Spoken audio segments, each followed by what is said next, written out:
Colleagues, we are going to resume. Welcome to meeting number 36 of the House of Commons Standing Committee on Finance. Today's meeting is taking place in a hybrid format pursuant to the standing orders. Before we continue, I'd ask all in-person participants to consult the guidelines written on the cards on the table. These measures are in place to help prevent audio and feedback incidents and to protect the health and safety of all participants, including the interpreters. I would like to remind participants of the following points. Please wait until I recognize you by name before speaking. For those participating via video conference, click on the microphone icon to activate your mic, and please mute yourself when you are not speaking. For those on Zoom, at the bottom of your screen, you can select the appropriate channel for interpretation, either Floor, English, or French. And for those in the room, you can use the earpiece and select the desired channel. Pursuant to Standing Order 1082 and the motion adopted by the committee on Monday, March 9th, 2026, the committee commenced its study of the federal spending power. I would like to welcome our initial witnesses. As an individual, we have Jennifer Robson, Associate Professor at Carleton University. We have Tammy Sherrill, the Professor, Department of Economics at Wilfrid Laurier University, et Monsieur Daniel Dufort, President and CEO. Senior Policy Analyst of the Montreal Economic Institute. We will commence with you, Ms. Robinson. Ms. Robson, every witness has 5 minutes. Thank you. Thank you so much. Good afternoon. I'm delighted to be here this afternoon. I'm going to apologize in advance. I'm unable to, unfortunately, use the simultaneous translation as the earpiece connection doesn't seem to be working on this particular unit. Maybe something for capital spending, just a suggestion. I'm an associate professor of political management at Carleton University. Ms. Robson, we will, after you provide your opening remarks, we'll ask someone from IT to either fix that or move you over to the next one. Okay? I'm happy to manage without. That's fine. Thank you, though. Well, are you fluently bilingual? Yes, I'll be able to understand for sure. Right. Thank you. So just a few affiliations to get out of the way first, of course. As you know, I'm a professor at Carleton University. I'm co-editor of the Finances of the Nation feature in the Canadian Tax Journal, member of the editorial boards of Canadian Public Policy and Canadian Public Administration. I've published in some areas of federal spending, tax and transfer policy, and many years ago I should also disclose that I was an advisor in the Intergovernmental Affairs portfolio.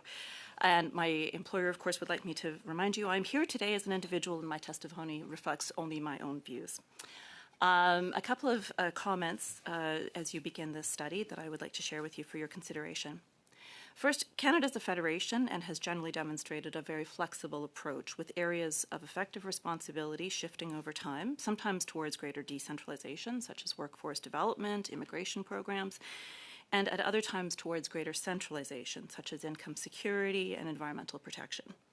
By international standards, Canada remains one of the more decentralized federations in the world. This may seem like an anodyne statement to begin with for this study, but I think that the study of spending power should always be grounded in the question of spending power to do what in a federation. Federal and provincial governments maintain separate and independent powers to raise revenues. Of course, spending has to come from somewhere. But Canadians benefit substantially from efficiency gains in intergovernmental collaboration on the collection of income taxes, taxes that provide an important revenue source for public spending. I don't want to dwell too long on the question of fiscal capacity within the Federation, but I do want to note that while the federal government's annual income tax revenues exceed those of all provinces combined, when we look at total revenue sources for all of the provinces combined, total combined provincial revenues from all sources exceed those of the federal government, whether we look at nominal dollars, real per capita dollars, or percentage of GDP. Federal and provincial legislatures also maintain separate powers to spend money and to attach conditions for recipients of that spending. With regards to the federal spending power, the focus of the committee study, of course, today, there are competing arguments regarding the scope or limits of that power. Courts in Canada, provincial and national, have recognized the legitimacy of a federal spending power, including the right of this Parliament to impose conditions on spending so long as those conditions do not amount to the regulation of an area of policy in provincial jurisdiction. And I suggest that that limitation requires that the conditions not be so directive to amount to a regulatory intent in pith or in substance, and that the recipient jurisdiction can voluntarily agree to the conditions, making them a shared policy aim of two independent orders of government in the Federation. I'd like to close with three brief observations for consideration by the committee in this study. First, the last decade has seen an important increase in the share of federal funding flowing through transfers outside of transfers to persons, and also outside of the major block transfers to provinces, territories, and municipalities. These other transfers are the grants and contribution programs most likely to impose conditions on the recipients, at times, I would say, stretching reasonable interpretations of the federal spending power of this Parliament. When those conditions are excessive, overly directive, and particularly when they attempt to leverage provincial or municipal policy changes unrelated or only tangentially related to the stated purpose of the federal allocation in Parliament, I would suggest that they are, and rightfully so, open to challenge by provinces. But I would emphasize that even where problematic conditions do exist, this Parliament has continued to approve supply. Issues in the federal spending power are not simply a question of executive overreach. Parliament actually has power here to exercise. Second, aims to buy or nudge subnational policy change, however well-intentioned, whether on provincially regulated early learning and childcare or on rates of municipal housing approvals, are likely to be a source of strain on the fabric of the Federation. And from my own research and analysis, may not be effective over the longer term unless it is policy change that the province is already prepared and interested in making. Recall that federal Ms. shares Robson, of conditional can you, contributions. conclude rapidly? Absolutely. Finally, I will note that the secret to success in Canadian federalism is through cooperation, mutual respect across jurisdictional boundaries, and partnerships in the interests of our fellow citizens. And so as the committee considers testimony and evidence for the study, I would urge you to consider the overall worrisome environment that we find ourselves in as a country and to look for opportunities to strengthen intergovernmental agreement in the Federation. Thank you, Ms. Robson. I'm going to have to Thank you. conclude it there. We're going to continue with Ms. Sherrill, please, for 5 minutes. Madame la Présidente. Thank you, Madam Madam Chair. Chair. All right. Thank you for inviting me to appear before the committee. Regarding federal spending power, I know there are many legal scholars and political scientists with much to say. I, however, am neither of those. I am a professor of economics at Wilfrid Laurier University. My research has focused on Canadian labor markets and public policy, with an emphasis on retirement pension policy and understanding how men and women move differently through our labor markets. And it's from that perspective I will present my general thoughts on when it appears best to use federal spending power. To fix ideas, I will focus on Canadians' need for early learning and childcare services. First, I question whether there is a problem common across provinces that cannot be solved by allowing the markets to operate freely. Here, I'm primarily looking for what economists call a market failure, which is really identifying situations where something is preventing the market from operating efficiently, and consequently, some resources are being wasted instead of making Canadians better off. The market for early learning and childcare services is a market that suffers from such failures. In this market, the most significant cause of market failure is information asymmetry. Put simply, parents are unable to fully observe the quality of care a child receives while they are not present, which ultimately leads to an excessive supply of lower quality care in a free market. Credit constraints, which reflect parents' inability to borrow money to pay for care, are a second cause of market failure. As well, there are significant long-term benefits to children and society as a whole that individual parents may not consider in their decision-making, which leads to underinvestment in these services. For more details on that market, I recommend reading Elizabeth Dewey's work published in Canadian Public Policy in 2024. These market failures are common across provinces, and we have seen opportunities for provinces to learn from each other in designing policy for early learning and childcare services. As you know, Quebec was a leader in developing affordable childcare policies, from which we learned about the impact on local labor markets, as well as the importance of managing quality of care when facing high demand for services. We continue to learn from Quebec's early experience, as recent research has shown the importance of childcare for reducing the career costs of motherhood and even grandmotherhood. A second factor I consider when judging federal spending is whether policy has the potential to reduce frictions across regional markets. In the context of early learning and childcare, one could think of the average mom deciding whether to take a job in another region and facing constraints associated with her need for childcare. Is it available, affordable, and high quality? By having some national standards and programs, we might improve how families flow across markets, as well as women's ability to remain attached to the labor force long term.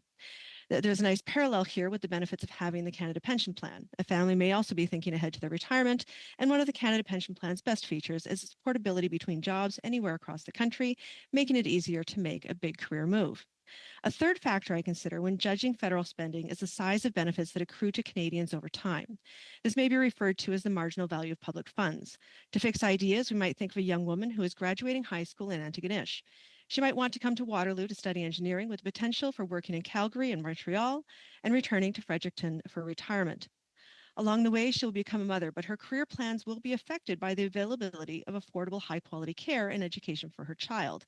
Expecting to find the services she needs, she can comfortably go ahead with her plan.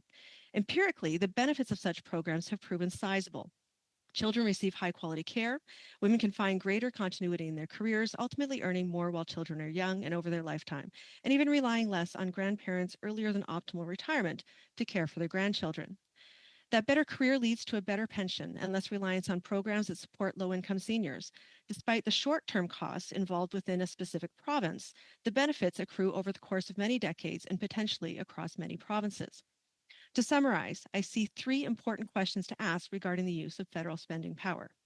First, are there market failures shared by provinces that we can help manage?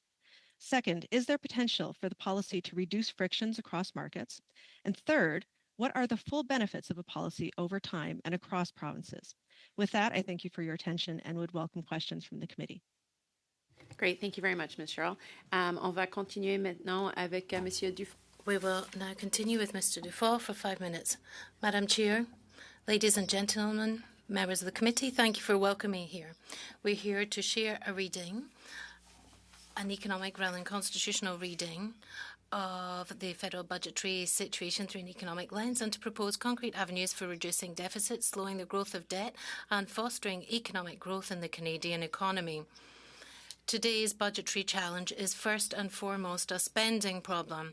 The solution lies in programme spending discipline, a systematic review of government missions, including expenditure in provincial spheres and reforms that promote investment, entrepreneurship and productivity. First of all, some data to summarise the problem. The announced deficit, $78.3 billion for this year. So that's up some $30 billion on the previous year. And debt servicing is already at $55.6 billion and projected to rise to $76.1 billion by 2030. So basically, the fiscal leeway for the federal government is rapidly shrinking before our very eyes. A recent Montreal Economic Institute economic paper prepared by the economist Trevor Tombe reminds us of a simple fact, namely, even without announcing any new initiatives, federal spending is growing faster than its revenue.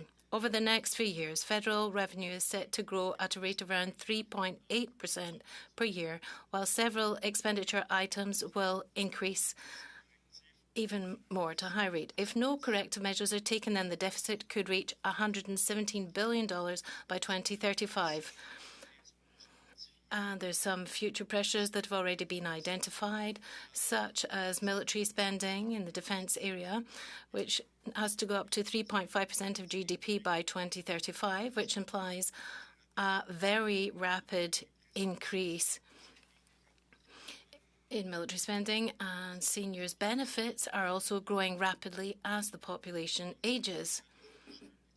Of course, there's budgetary issues associated with costly federal programs, which mark incursions into provincial jurisdiction. For example, the Canadian Dental Care Plan projected to cost $13 billion over 5 years, and then $4.4 billion per year, and also a federal drug plan with additional public costs are estimated to hit $13.4 billion at the end of the day. The challenge here, of course, is not to deny needs, but to avoid multiplying structures and funding the same thing twice.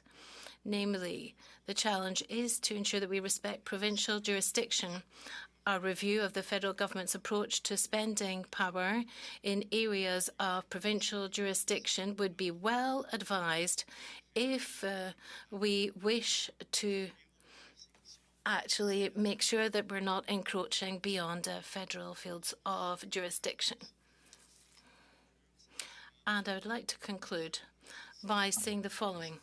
If we want to preserve essential federal services and the state's ability to act, then we need to regain control of spending, review the size and efficiency of the federal apparatus, and remove obstacles to investment and productivity. Thank you. Thank you very much for that, Mr. Dufour. Minutes, please. Thank you. Monsieur Dufault, we're studying the power and use of federal spending. Today we had an announcement by the federal government who's found a new avenue and a new way to exercise its powers with a $25 billion so-called sovereign wealth fund. Wealth funds are normally from government surpluses, not borrowed and added to deficits. Do you have any comments on this new use of federal spending power?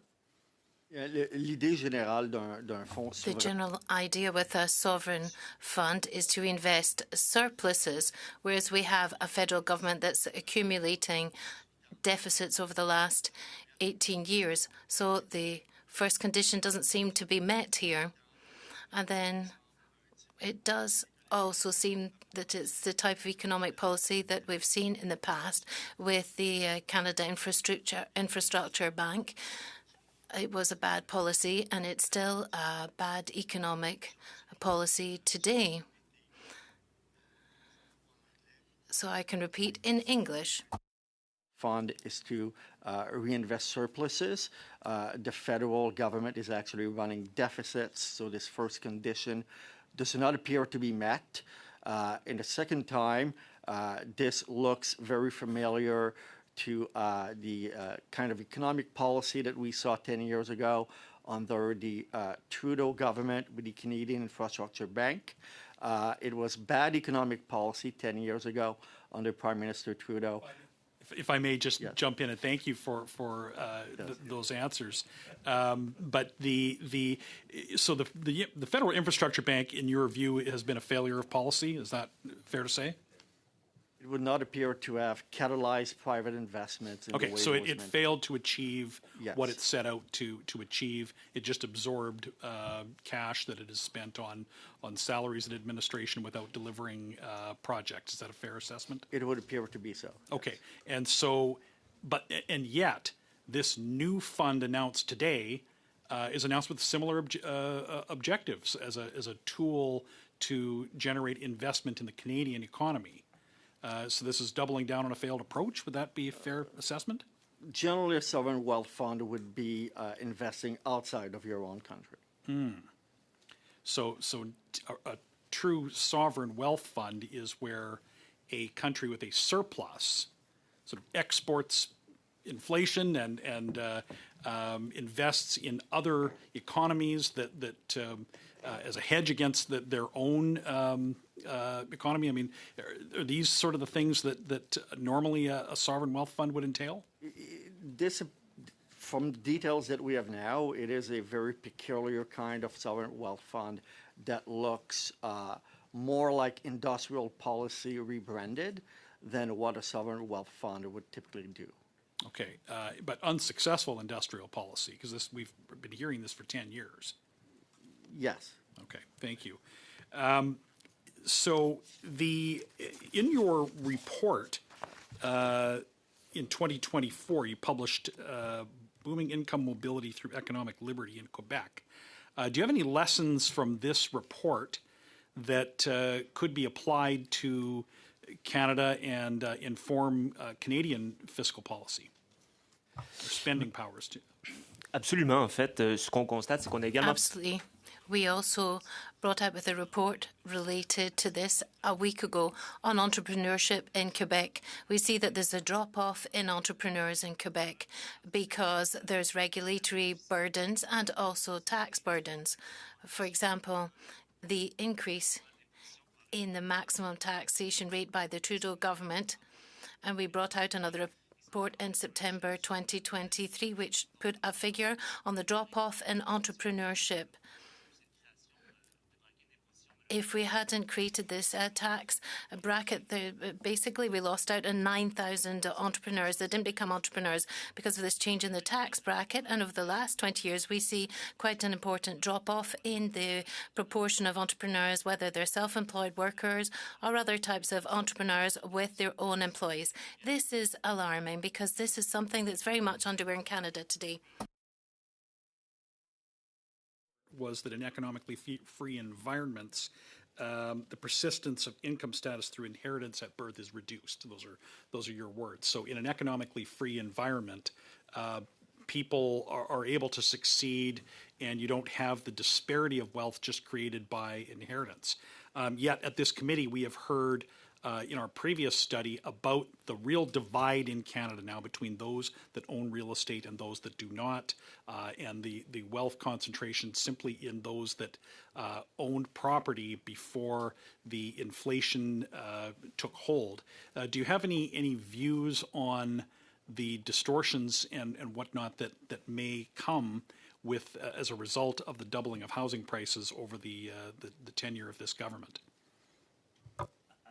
Alors, c'est sûr qu'il y a un impact sur l'enrichissement. Yes, there is an impact on those who've got richer, but we have to try and resolve this issue. You're correct to mention this. There's been this rapid increase, but there's regulatory burdens that have gone up, in particular to municipal level. It takes a long time to get construction permits. And then it takes a long time to get administrative decisions because in certain municipalities, they don't actually understand the whole chain of construction at $600,000, $700,000. There's a whole shifting chain, which means that we're able to make available affordable housing for all Canadians. So they have to understand the mechanics behind this, and then they can go forward with good public policies. Thank you. We'll have to finish there. And now we'll continue with Mr. Lighthill for 6 minutes. Thank you very much, Madam Chair. Ladies and gentlemen, good afternoon. Thank you for being with us. Mr. Dufour, Mr. Giguère, I don't think it will be surprising for you to hear that I do not agree with what you've mentioned so far. But when it comes to the Sovereign Wealth Fund that was announced this morning, and of course there will be more details coming out tomorrow, and there's also going to be the Spring Economic Update. But I'd like to clarify something. You've drawn a comparison with the Canada Infrastructure Bank, the CIB, but it's not the same thing. The Canada Infrastructure Bank, I agree that it took a bit of time for the Infrastructure Bank to get up to cruising speed. But for some years now, the Canada Infrastructure Bank has been working effectively. It works as a development bank would, like the Inter-American Development Bank or the European Development Bank. So it offers long-term loans. And generally speaking, the interest rates charged are lower than market interest rates because the market would not fund these particular infrastructure projects over such a long term. Then a final point. Over the last 2 or 3 years, I believe that the CIB has changed a great deal in terms of its model. Then when it comes to the fund that was announced this morning, this is a sovereign fund, yes.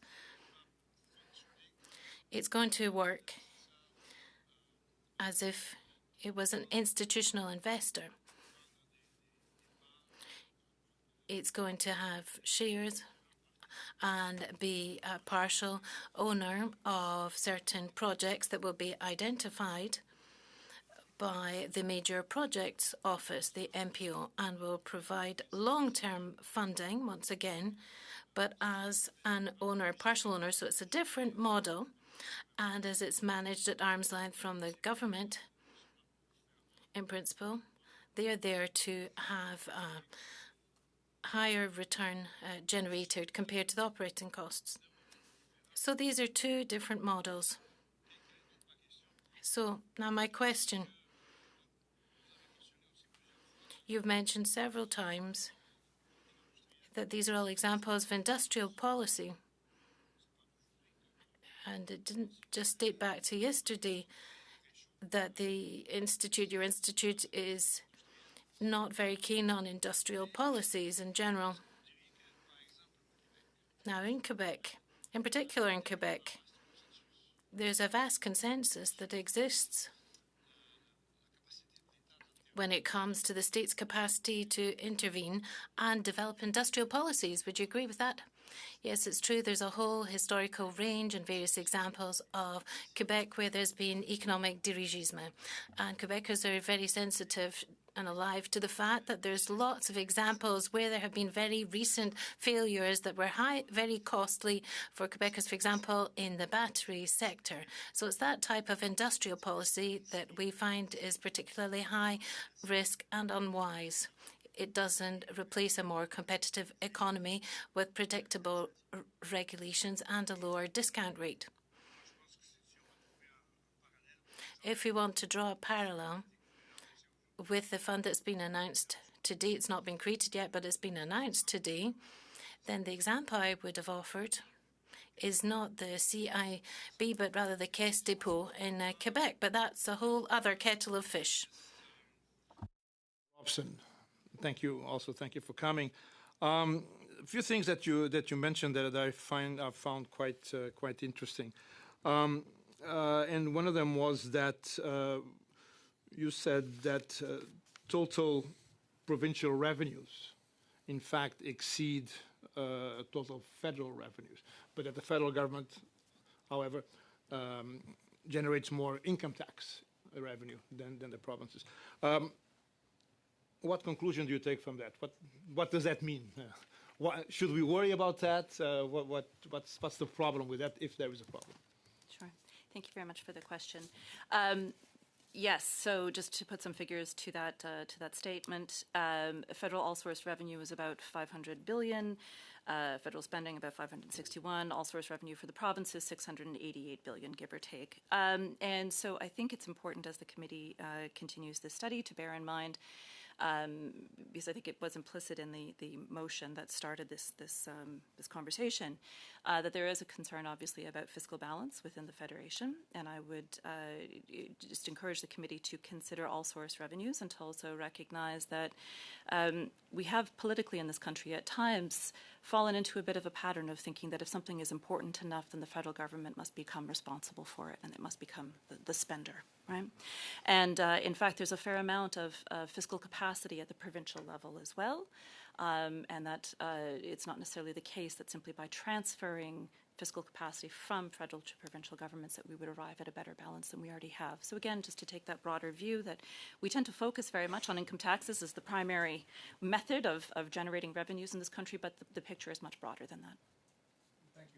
Thank you. Thank you, Mr. Littau. That concludes your time. Next. Monsieur Garon, pour 6 minutes.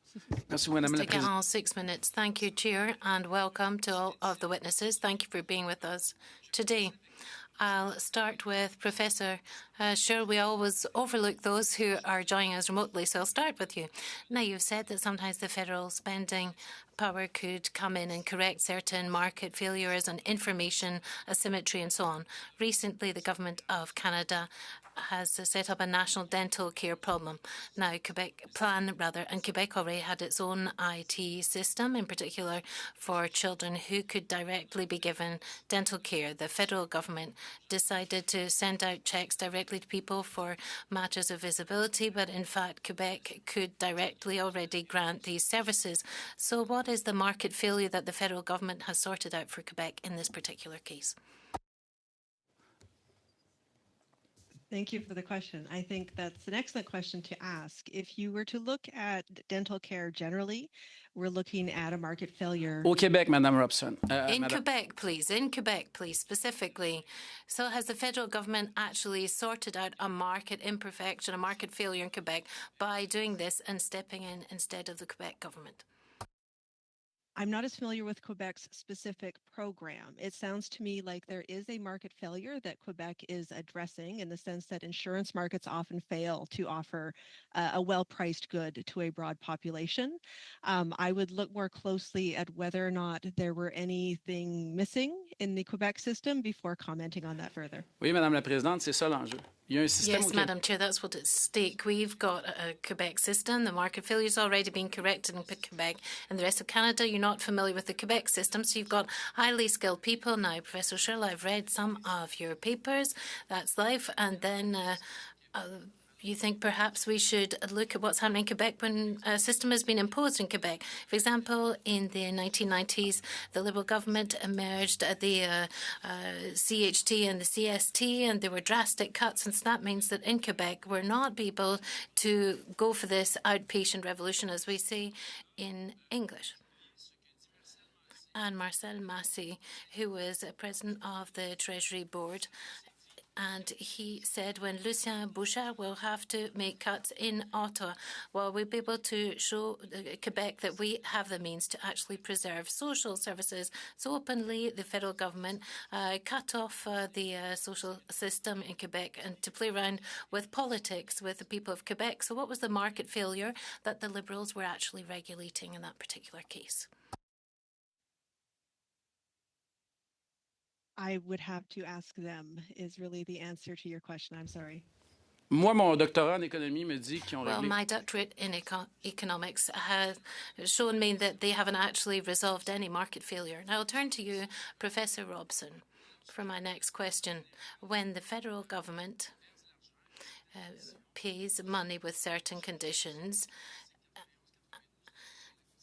under the 1982 Constitution in areas where they do not have competence, then we have some of the money for the healthcare that comes from Ottawa and others that come from Quebec government. But people who are receiving care, they just see the Quebec logo and the Quebec government logo. When the healthcare system doesn't work well, when people are finding it difficult to get healthcare services, do you think that the average citizen is aware of the transfer system on the day of provincial or federal elections? They're able to punish the right government for services that have not been granted correctly. Thank you for that question. I'll answer in English to be precise. I am not in a position, obviously I do not study Canadian public opinion. I am not in a position to be able to comment on what the median voter might perceive in terms of responsibility for various areas of spending. Although if this is of interest, I would suggest looking at some of the work done by colleagues of mine at the Chaire en Fiscalité in Quebec. They've done some very interesting work with regards to public understanding of taxes and transfers and areas of responsibility. I'm not in a position to cite from that work. With regards specifically to the Canadian health transfer, which of course is the major transfer with regards to public health in this country, I would just note that it is an interesting example in terms of conditionality. While there are conditions, the process by which the federal government is able to withhold or hold back any funds in cases of a suspected contravention of the Canadian Health Act is quite rigorous. And so, if anything, I think that it's actually a nice model of federal-provincial cooperation in an area of Mais je vous interromps ici. I'd like to interrupt you here. The average Quebecer has no idea at all of which government they should punish, and that creates a democratic problem. Now, Professor Robson, probably you're aware of the other federations in the world, or perhaps Professor Sherrill or someone in the room can name one other federation on the planet where they've got this federal spending power, where there's no framework in their constitution nor any legislative measure. Any other federation in the world? Again, I would prefer to probably take this offline and get back to the committee with a more detailed response on this. But if you look, for example, at the federal spending power of the government of the central government of the United States, their power to actually provide direction to states is actually quite strong, quite powerful in a number of legislated areas. C'est un exemple qu'on aime beaucoup suivre ici, les États-Unis. Well, perhaps that's not the example that we always like to follow here in the US. Now, I was talking with Robin Boudreau at the University of Queens or Queen's University, and I was saying that soon there's going to be new programs based on federal spending power. And Robin told me, don't worry. The last big federal spending power project that we had was the Canada Health Transfer. Probably there won't be any others to come. But in the meantime, we've got dental care, lots of different ones that we could mention. Okay, to be continued later. Please. Mr. Dufort, as you know, the Prime Minister announced a so-called sovereign wealth fund today. The government says it'll provide $25 billion over 3 years. The only issue is that the federal government can't earn royalties like the provinces do, except in lands above the 60th parallel or on federal crown land. I don't imagine that there's $25 billion of royalties that would be able to be had by the federal government, meaning this would most likely be funded by debt, which would ultimately have to be paid by the taxpayer. Do you think this is a fiscally sound plan? Well, this seems like tax and spend economic industrial policy that I quite frankly don't believe is going to pan out. Right. Can you expand on that a little bit? Why not? If you look at this idea from what we know so far is that the government would be picking categories where this fund would be investing. This is kind of analogous to what France was doing with the Plan Monnaie. So this is dirigisme économique. And there's a whole history of these failed attempts to direct the economy in one direction or another, instead of letting entrepreneurs invest their money in projects that they believe to be legitimate. Yeah, and just to add to that, us as Conservatives believe that it's private enterprise that should lead this. Would you agree with that? I do believe in a system where of lower taxes and less stringent regulation that would enable actors to invest their money. Now, the government created other bureaucracies. We heard about the Infrastructure Bank. It's absolutely failed with the Canada Growth Fund. And they made CDEV into its own Crown Corp just to invest in Canada. Why do you think they needed to create another investment? Like, why do they need to create another Crown Corp just to invest public money in Canada? Well, I think if you're going to look at various sectors of the economy where we have regulation that is stifling private investment or foreign investment, these are the kinds of regulations we should do away with. Would you say Bill C-69 and Bill C-48, industrial carbon tax, those are some of those policies? Bill C-69 is certainly part of the problem. I'm less familiar with the issues raised with the other regulation you're mentioning, but certainly the approach that has been taken that is to circumvent the regulatory framework for select projects rather than having clear regulation. So, in other words, would you say that the government is too involved in picking winners and losers? Absolutely. Okay, that's a very fair statement. Norway and Saudi Arabia have sovereign wealth funds, as we know, but they use surpluses and royalties to capitalize on their funds. They then invest all over the world, like, we know CPPIB does that, and other Maple 8 Canadian pension funds do that. What are the risks? What risks are there to having a fund capitalized with borrowed money only investing in Canada? Well, certainly Norway is investing outside of the country to prevent inflation. I'm not as confident that this kind of a risk profile would exist in Canada.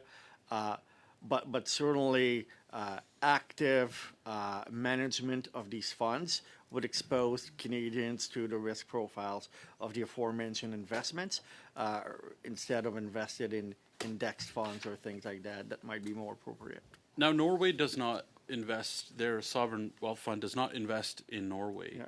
And Canada is, the way that the Liberals have set this up, would only invest in Canada. Could this possibly be inflationary? Or would the impacts of inflation, impact them negatively on the wealth fund? I think there's many factors that would have to be taken into consideration here, but certainly the main issue is that this would be more industrial policy, economic policy that has failed and is likely to fail again in the future. Right. Just to cap it off, do you think creating this, what we would call it a sovereign debt fund, is worthwhile for Canadian taxpayers to be in debt just so the government can invest in Canada? In 3 seconds or less. Yeah, thank you. There was certainly education to be done about the nature of what.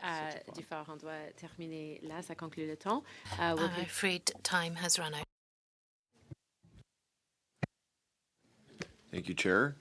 And thank you, Ms. Sherrill, for your opening remarks. You were mentioning the importance of early learning and childcare for the economy. I was just wondering if you could elaborate on a few things. Maybe to start, just what's the return on investment when we invest in programs for early learning and childcare? There's several papers out there with many numbers to consider, but I'll point to a recent one from a paper with Michael Baker, Jonathan Gruber, and Kevin Milligan.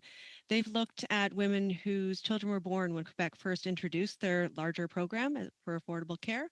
And over the course of their lifetimes, they find themselves with higher wages and better occupations. So it lasts, that effect lasts much longer than just the time that you have a small child. The return fiscally, they found to be somewhere between 75 and 117% of the initial expenditure. Well, that's very significant. And how does this investing in childcare allow perhaps mothers to return to the workforce? What is the outcomes there? Well, the simple thing is certainty and having high quality care. When looking at some recent data, researchers found that roughly 90% of mothers want to find affordable and good care for their children, but obviously more than them stay home with their child because they can't find it. By improving that first few years where a child is young with a mother's opportunity, she builds a much better career entirely, including planning for that career with the investment that she might make in education beforehand. Are there certain sectors that see specific benefits from this? I'd have to circle back to you on that for details, but you certainly expect it in sectors where skills depreciate quickly. So for example, in something like IT, working with AI, if you've been out of the labor force for the past couple of years, you're walking back in with skills that are almost obsolete if you were in that sector. So it's those sectors where moms would certainly benefit the most. Yeah, that's very interesting. And how did you see, how the $10 a day childcare, how was that rolled out in your view? Could that be continued? Could that be improved? Well, we clearly see a huge drop in childcare costs. You can just look at the price indices for that. That's fairly simple and straightforward. What we do see, though, is an increase in demand. And with that, there is a demand for high quality care. And it's that quality that we really need to keep an eye on and making sure more spaces are available. Thank you. And does access to early learning programs, does that increase the economic long-term outcomes for the children that get access to that early learning? For a lot of children, there's really no effect. They were already getting good care beforehand, and they will continue doing so. But there are many children who do gain something in that early learning, which turns into an investment that goes throughout school and then into their wages later in life. Thanks. And are there any policy recommendations that you'd have in terms of this topic at the moment? I think the biggest thing to pay attention to there is the caregivers' labor force, making sure that high quality people are attracted to those jobs in a labor market that does not seem to function very well on its own as a competitive market. Thank you. And on a similar note, we also have a lot of talk about the National School Food Program, about making food accessible for perhaps people that might not be able to afford it through the school programs. I was just wondering if you could touch on that, if this has come through your research at all. I can't say it has come to my research. I think it's certainly important, but that is a personal view. Okay, well, thank you very much. I appreciate that. Ms. Robson, during your opening remarks, I think you ran out of time. I just was wondering if there was anything else you'd like to note that you maybe didn't get a chance to earlier. Thank you very much. I appreciate the opportunity. I guess would just end with the final call to this committee as you pursue this study to focus on opportunities to strengthen intergovernmental agreement in the Federation rather than fanning regional grievances and frictions. Thank you. Thank you. So just another kind of topic continuing on that. So Canada has maintained a focus on fiscal responsibility through declining debt to GDP targets over the medium term, while still making targeted investments in affordability, productivity, and economic growth. So to what extent do you believe Canada's current fiscal approach appropriately balances the need for targeted federal spending with maintaining a credible fiscal anchor, such as a declining debt to GDP ratio? Apologies, Mr. Sawatsky, that concludes your time, but perhaps someone will ask a similar question. We'll hear the answer. Monsieur Garon, pour 2 minutes et demie. Mr. Garon, 2.5 minutes. Thank you, Madam Chair. I'm going to continue with you, Professor Sherrill. We had really got going. It was a lot of fun. Quebec has one of the best medical or drug insurance coverage, public and private. Everyone's covered without any exception in Quebec. When the federal government decides to come up with its own drug insurance system, rather than transferring the money to Quebec to improve its system, and when seniors have to actually go and to the CRA to get the drugs reimbursed rather than getting it directly from the pharmacy, how is this resolving some market failure? So given that I don't think that program is in place across Canada, I think this is an opportunity for the rest of Canada. Je vous parle du Québec, Madame Sherrill. Je vous parle du Québec. I'm talking to you about Quebec, Professor Sherrill. Quebec only. The Bloc Québécois is talking about Quebec. We have this program. Once again, no market imperfection. When Quebec has had our daycare centres for many years, there's lots of benefits, and you've cited a paper where we were saying that it increased the crime rate for children. That wasn't the right academic paper to cite, but there were still some advantages. But when you've got such a great coverage for daycare centres, and when Ottawa gives transfers with conditions for a service that it invented itself in Quebec, please explain how we're actually correcting a market failure in Quebec. Again, I would need to dig into the details of Quebec's system much more closely to be able to offer a proper answer to that. La réponse, c'est aucune imperfection. The answer is there's no market failure there. When the Quebec government manages its schools itself, pre-K, elementary, secondary, and Quebec has infrastructure, and it's Quebec employees, government employees that are on the ground. And when the government wants to interfere in food school programs, which have lots of advantages, lots of benefits, why are conditional transfers better rather than having a transfer of money to Quebec so that Quebec can quickly give food to its children as soon as possible? So why should we turn to federal spending power to correct a market failure? Il nous reste 8 secondes, Professor Sherrill. Got 8 seconds left, Professor Sherrill. Okay, once again, it doesn't resolve any issue. Thank you very much. Good day. We will continue with Mr. McLean for 5 minutes. I'm going to pose my questions to Mr. Dufour, first of all, please. Mr. Dufour, I'd like to talk to you about the discipline of financial markets.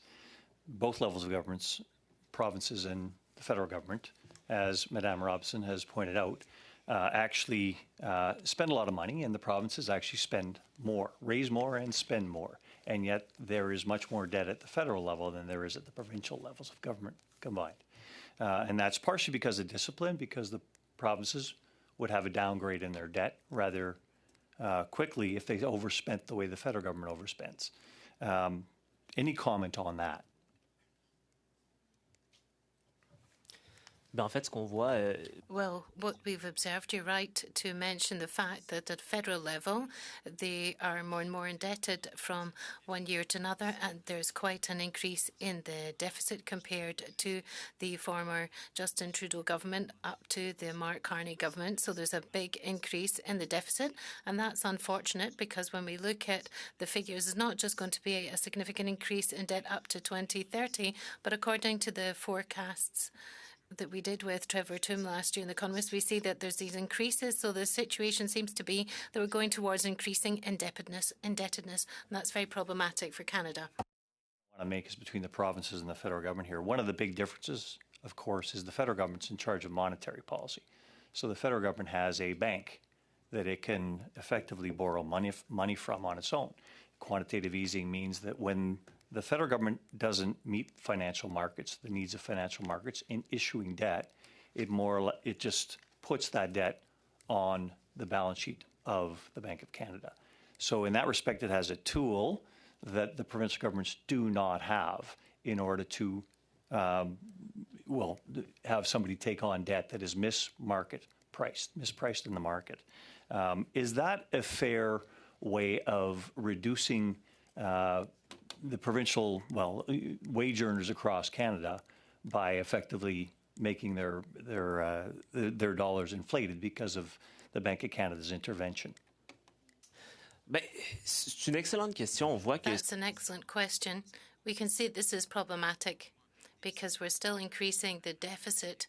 And of course, this relationship with the Bank of Canada, that's a relevant comment when it comes to relations now and the difference between the federal and provincial level. I don't want to talk about the impact of the Bank of Canada, but certainly we see that the trend is upwards in terms of deficit and indebtedness for Canadians.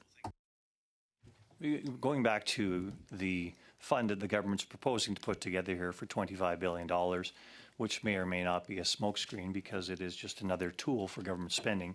Can you tell us if you would put your money into a government-run fund at this point in time, given this government's, lack of ability to seem to invest in anything? Well, one of the Liberal members was talking about Caisse de dépôt as maybe being analogous to this new fund, though I think maybe it might be closer to Investment Quebec because of some of the permeability of political influence to it. But if you were to look at the returns of the Caisse de dépôt, you would surely be better to put your money into an ETF. Thank you. And are there many funds that Canadians can put their money into right now that invests in the Canadian economy? absolument. Puis, si vous me permettez rapidement. Absolutely. And I'd like to come back to this question of the fund, which is very relevant. The dynamics around this sovereign wealth fund tracks C15. We're centralizing power to approve certain projects. It wasn't working with C69, but now we want to create a fund. So the Canada Infrastructure Bank was set up to invest in infrastructure in Canada, and effectively it required a bunch of infrastructure funds to return their money to Canadians, and it had to change its mandate at the end of the day in order to actually put money out. Is this a waste of resources in our country? Je considère que c'est pas une bonne approche, effectivement. We observe this is not a good approach. If we had those infrastructure funds, would we have pipelines in Canada and other infrastructure that would have been built? Le problème, absolument. Puis le problème ici, c'est qu'on a une loi. Absolutely. The problem here is that we've got C69, the No Pipelines Act, and that's problematic. We're creating a fund. The problem is the fact that we don't have the ability to build. Absolument. Le problème, c'est qu'on veut faire un fonds plutôt que. Absolutely. We want to set up a fund instead of changing the fiscal regulations. Mr. Turnbull for 5 minutes. All right, great. I have limited time, but I just wanted to correct the record. The Canada Infrastructure Bank has funded 108 projects. $18.1 billion have been invested. Total capital cost is $54.6 billion, which is roughly 3 times the public investment. It's expected to create 315,000 jobs and $2.3 billion in added GDP impact per year. It also funded over 100 electric buses in my region, which wouldn't have happened otherwise. So their long-term loans at very good rates has actually helped our region, sort of electrify the bus fleet all across the region. So I think that's progress. Canada Growth Fund is funded 20 major investments, $5.14 billion, 170 others are in the pipeline, 50 active opportunities, and one that I'm particularly proud of is the new nuclear project at Darlington, which is a $2 billion investment, which will create 21,700 jobs, add $38.5 billion to GDP, and also provide clean power for 1.2 million homes. So I recognize that the two colleagues on this side that don't believe in government intervention or blended finance or government playing a role in the economy to stimulate growth, et cetera, build a more resilient and sustainable economy. It's not something you necessarily believe in. I get you call it industrial policy or whatever term you want to give it. But for me, these are things that are actually working to generate differences and impact in my community that I'm quite proud of. So I'll leave it at that. I'm not going to ask you a question because I already know where you stand. But Ms. Sherrill, I wanted to ask you a question. I found your presentation quite appealing. I thought the three questions that you were using to sort of assess government spending was interesting. So is there a market failure? Does the spending reduce friction? And what is the size of benefits that accrue to Canadians, if I summarize that correctly? I wanted to ask you about the Housing Accelerator Fund, which is an interesting example. Housing, there's no clear jurisdiction on housing. Federal government got out of housing, devolved of housing for a number of years, and then in 2015 we got back into the housing because I would argue that there was definitely a market failure. There was not enough investment. Non-market housing was not being produced at the rate that was needed by the population. There's all kinds of ways to analyze that market failure, but essentially we did not see that gap closing without significant government intervention. The Housing Accelerator Fund went straight to municipalities, looking at ways that they could speed up approvals, but injecting some needed funds to help stimulate that activity. Can you speak to whether that meets the criteria that you were mentioning at the beginning? I would tend to pause and ask why the province isn't the one that's most involved in administering this with the municipalities. I think one of the biggest problems is, of course, zoning at a municipality level and getting things moving there. That is where the challenge is. I'd put more analysis into whether or not there are better mechanisms to work with provinces on that. So for you, it doesn't meet your three-point criteria then? Is that what you're saying? Not necessarily, no. I'd have to think about it more. Okay, interesting. What about the recent agreement with the Ontario government where we agreed to take off essentially the full 13% off new home purchases as well as reduce development charges by 50%?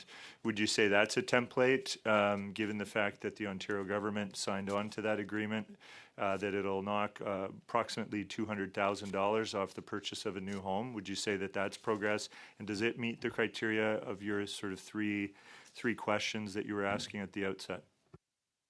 I think it does help with pricing in that market. It certainly seems to be popular amongst people who are analyzing our local markets. So I think that there is encouraging developers to get moving with some of those plans is certainly important. It is reducing frictions in that market to get some money moving. I think that would certainly help, yes. Okay, great. Thanks. Ms. Robson, I'm going to go to you now. You had made 5 seconds left, Mr. Pardon me? 5 seconds. Oh, well, thank you very much. My time's up. Thank you, Mr. Turnbull. We'll continue with Mr. Kelly now for 5 minutes. No, Ms. Goodrich. We'll go ahead, Ms. Goodrich. Thank you, and I want to thank all the witnesses for being here. Mr. Dufaur, I thought that it was rather...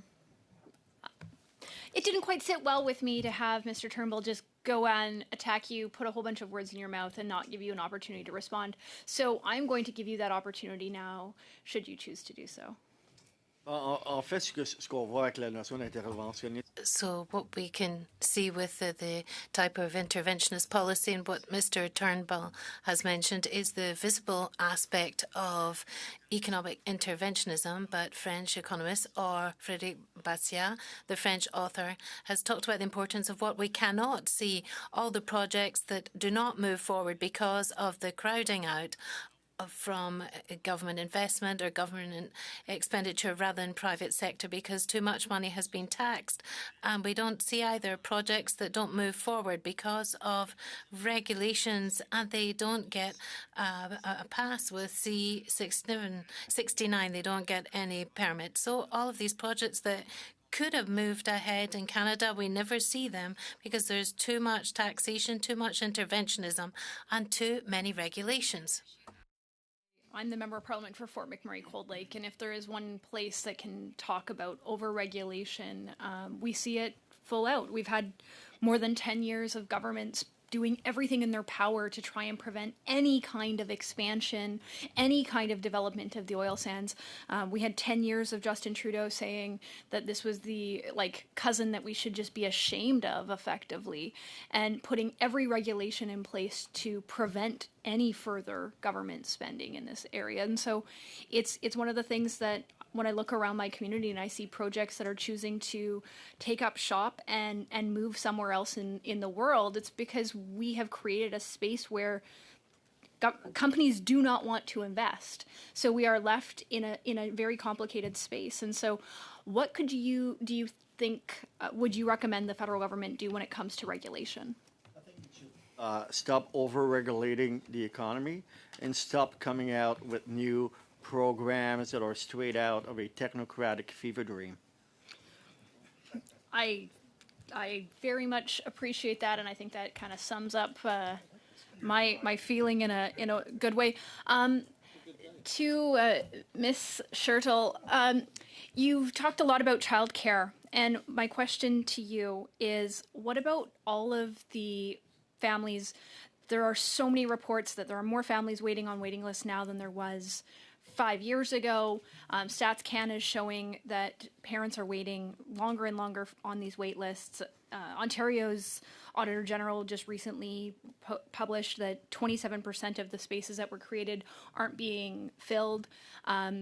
So how does that impact the economics if those spaces are not being utilized to their full capacity and families aren't actually able to access that care? So I'd want to dig further into the details of the report that you're referring to. One thing is, of course, if you reduce prices, you are going to increase the quantity demanded. That is a downward sloping demand curve. That is fairly straightforward. Now, finding the right people in the right places has always been challenging and will continue to be so. I'd like to track that over time.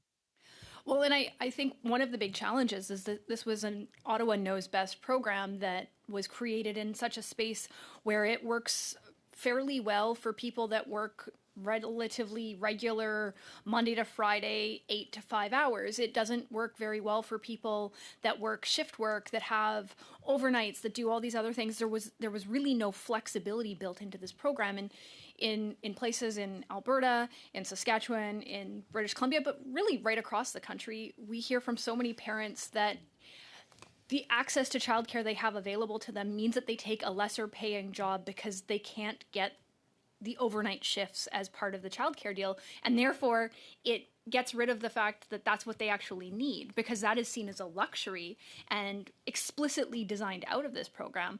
Do you think that that's a policy fail? I think that's always been a failure in the private markets, actually.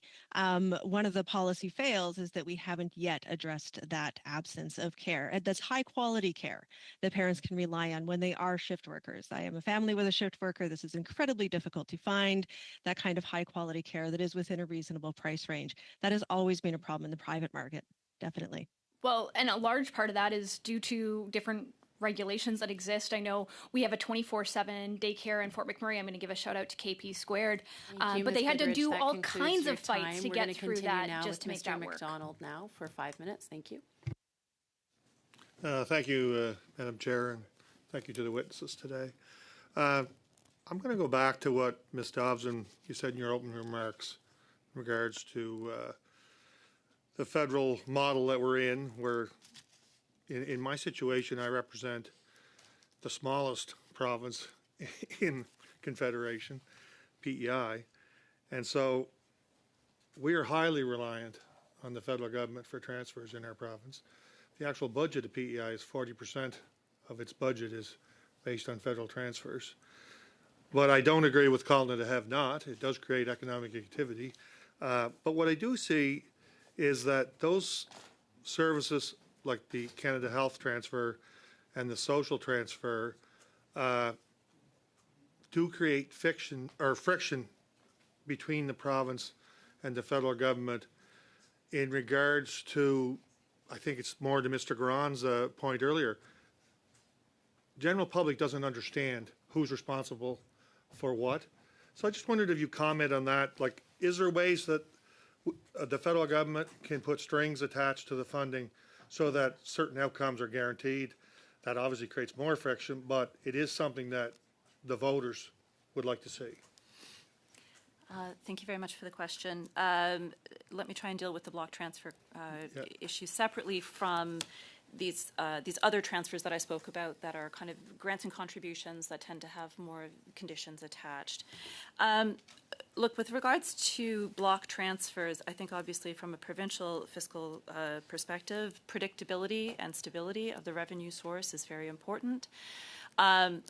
As I said previously in one of my previous answers, the Canada Health Transfer is actually a really interesting example of a case where we actually have intergovernmental agreement on some of the basic principles, and we have a very well-regulated, rigorous approach that if there is a disagreement between a federal and provincial government over those outcomes, those strings, so to speak, that there's a very good way for resolving that dispute. With regards to the question, I think, of whether or not block transfers should have additional strings added to them, there has been at times discussion in this Parliament of, for example, imposing conditions on all block transfers, including what used to be called the gas tax fund, in order to generate particular kinds of housing outcomes, like not just permits, but actual occupation levels. And again, I would just caution that approach, right, of trying to buy policy change where the policy instrument is actually quite separate from the desired outcomes is likely to really fan the flames of friction, federal and provincially. But, the examples that you gave, obviously, in our federation, there is a long history of provinces who rely on federal transfers, always wishing that those transfers would be larger. But I think that we are now in a situation where those transfers at least have attained a level of predictability. They are rising faster than the rate of inflation. And provinces, as I said, there is an uneven capacity across the federation, I will give you that. But as a whole, the provincial order of government actually does have not insignificant fiscal capacity. And could you also comment, so a lot of the negotiations end up at a supplementary agreement for shorter term funding, sure, and they are contentious. So you might get 4 or 5 of those ongoing with different sunset dates. Example I'm quite familiar with is in agriculture. So they do a 5-year national policy framework. It seems to work quite well. Once the provinces sign on to it and it's negotiated, it seems to work quite well in the program delivery. Each province has its own jurisdiction over program delivery and decides what its priorities are, and they run with it. Just maybe comment on that. Sure. Another area where you see a sort of a similar approach of I would say a flexible approach to intergovernmental agreement would be, for example, in workforce development. Frankly, even if you look at the details of the early learning and childcare agreements that were signed between the federal and provincial governments, there was actually quite a lot of flexibility written into those agreements. That question of intergovernmental cooperation in Canada is actually more often, in my observation, the norm rather than being the exception. Okay, I'm going to cede the rest of my time to Mr. Lieto. You have 10 seconds. 10 seconds. Well, thank you, Kent. I'm so generous. Very generous on your part. Merci tout le monde. Thank you, everyone. Et on va conclure cette heure And we'll round off this hour with Mr. Gallen. Thank you, Madam Chair. I'd like to give 2 of my seconds at the end to Mr. Lighthouse. Now, Professor Sherrill, perhaps I become a bit emotional at times, but I didn't want to attack you at the end of my questions there. I wanted to reassure you. In my previous interventions, I was talking about market failures, and the EIM has different views, and we're talking about justifying the role of the state. I mentioned a certain number of programs where market imperfections were not actually interregional. In many cases, the Quebec government shoulders its responsibilities. The Quebec government corrects these, and we come out with programs then that violate these this jurisdiction. And the question is, whose job is it to do this? Often we find ourselves in circumstances where the federal government steps on the province's jurisdiction, not to correct market failures or increase Canadians' well-being in provinces where the province had jurisdiction and could do this. But the federal government does this because of political ideology, or political preferences are different from the provincial government, and they decide to interfere. And that's where in the House of Commons we say, look, you should run for the provincial elections and you do a better job then. That's what's really at stake here. There's lots of questions that have been put forward by people who don't understand the true nature of this study. Now, we'll finish off with Mr. Dufour. You have worked for the Harper government, and there was an important health agreement back then. And you remember that Mr. Harper's approach back then was to say that there would be no additional conditions attached to the health transfer. So in 50 seconds, can you explain why back then, under that government, why did you decide to proceed in that way? There's just 30 seconds left. Well, there were various agreements, and in the EIM, the fact that conditions are attached to health transfers, in particular with the Canadian Health Act, actually is harmful in terms of health innovation across the country. It's not something that always necessarily serves the interests of the population. Thank you very much, and I'd like to thank the witnesses on behalf of the committee.